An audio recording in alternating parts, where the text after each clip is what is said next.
All right. How's it going?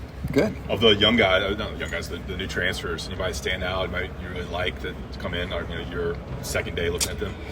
Yeah, I mean, it's really hard to say. It'd be hard for me to name somebody right now. I mean, it's been 2 days, and so, these first 2 days, everybody's amped up. Everybody's excited. I mean, all of them have done good things. But for me to point one guy out over another right now would probably be disingenuous a little bit. But they're all doing a great job, and they're all trying to learn and soak up what we're doing on defense. So I'm happy with what they've all done collectively. We talked to Ryan Gaynor about a month ago. He told us he came here because of the jack position. He said he watched some of Noah Taylor and could see himself being sort of a version of that, and that would be his avenue to the NFL. So what have you seen from him, not just the physical stuff, but learning the position and just approaching it like a guy who's trying to get the league? Yeah, number one, he's played a lot of football. And so, if you go back to his days at Florida State, he was very productive as a linebacker. I think this past year he was their probably all-time tackle leader for anybody on the team, which means you've played a lot. He's played special teams, so he's just got a lot of football IQ built in. He understands the game. He understands what we're trying to do. I love his effort. He's a violent football player. And he's a guy that you can tell he loves the game, so he works at it. And again, it'll be a work in progress because he's never played the position. But I think his body type is built for it. And I think his mentality is definitely built for it. And we need him to be able to rush the passer. I think he's going to be a really, really good addition. In the first 2 days, he is not disappointed at all. Is Keenan Rucker going to work just as jack, or is he also going to rotate? Yeah, right now he's an exclusive jack. Knowing that at any moment he could go back and switch and play the other side at the power in spot, because he's just that kind of football player. He's very versatile. He can do that. He can do either one. But right now we're exclusively teaching him jack. We want to build up a room of outside linebackers or jacks that we have, number one, great competition, and number two, we have guys that, production-wise, they bring a lot to the table.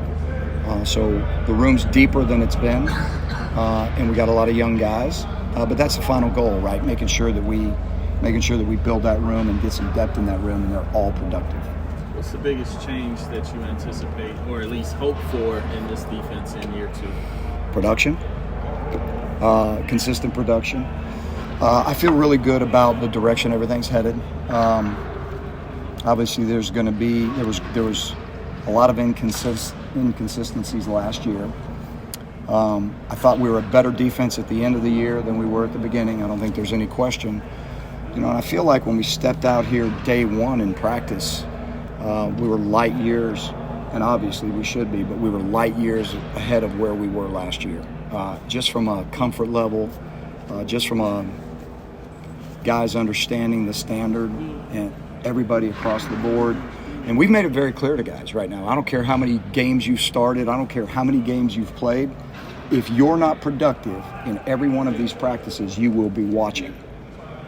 And that is the message. And that's where we're going with it. So the standard is high. The urgency is high. And they're going to have to produce. And we as coaches are going to have to coach better, and we're going to have to produce. From me all the way down. So it's a collective effort.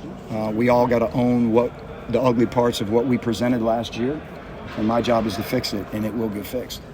Gene, along those lines, Mac was talking to us last week, and he was talking about being more aggressive on defense. It almost sounded like sort of a shift in mentality, maybe. Is that how it's manifesting itself sort of here early in the spring? Is the urgency and the accountability, yes, the standards you're talking about? Yeah, and I think there's some things that, defensively we can do better, things that I can do better. Obviously, the urgency we just talked about. We've made that very clear yesterday, or Sunday's practice and today's practice. But there's things that we can do as a coaching staff much better than collectively we did last year. So our aim is to be a more aggressive defense, call it more aggressive. And what does that mean? That means that we got to play better on the perimeter right now in coverage. We got to be more physical at the linebacker spot, and then we got to get more production out of the front four.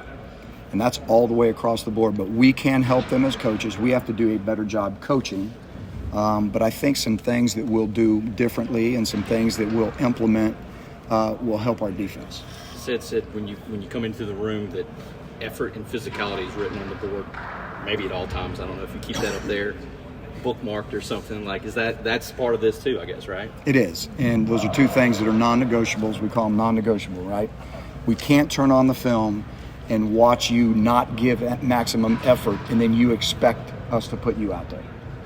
So that's not going to happen. And then the second piece of this is a grown man's game, and it's all about physicality, right? So, there's no such thing as a cover corner. Corner's got to be physical. There's no such thing of a cover safety or a half-field safety. Everybody in the defense has got to be physical from the front all the way to the back. So effort and physicality are non-negotiables.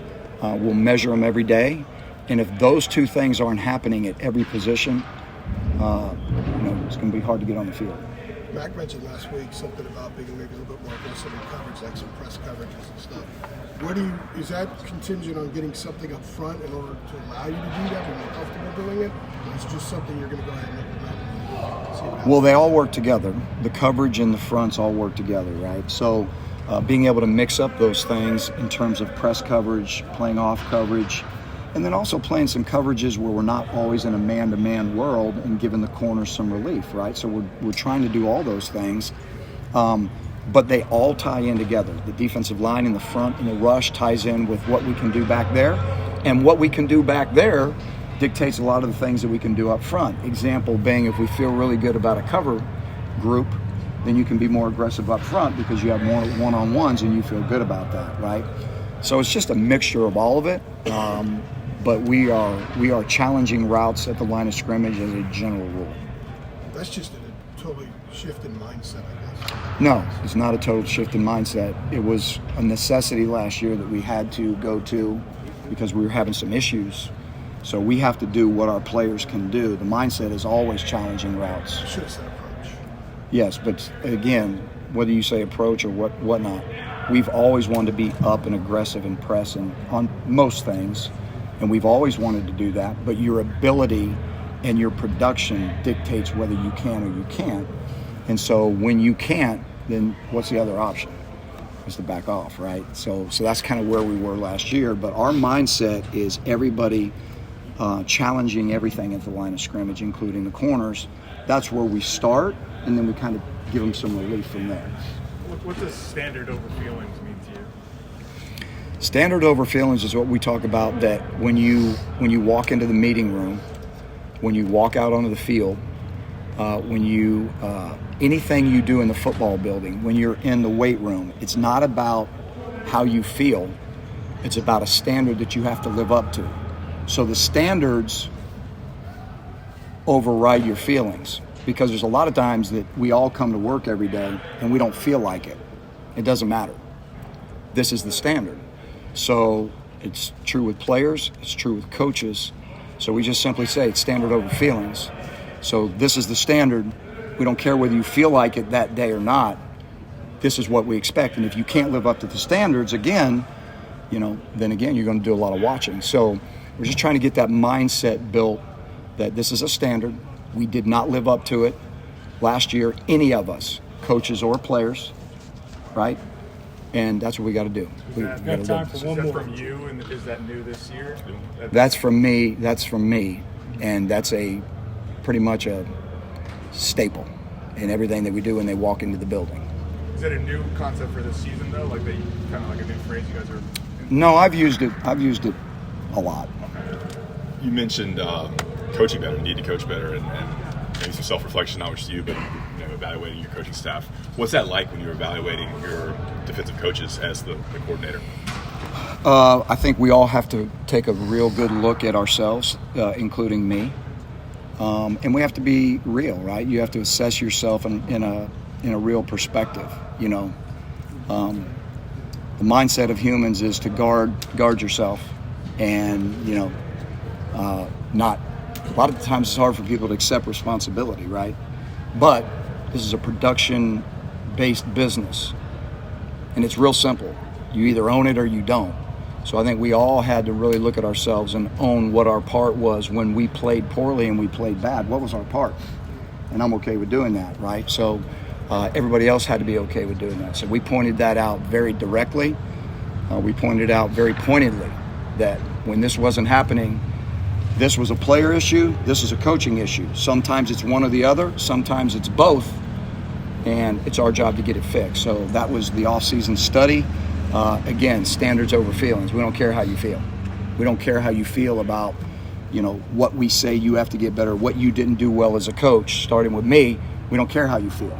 We only care about the standard of it being better than it was. And that's how we've lived with it. So that's why I feel very good about the direction everything's heading, us being a better coaching staff and us playing better on defense all the way around.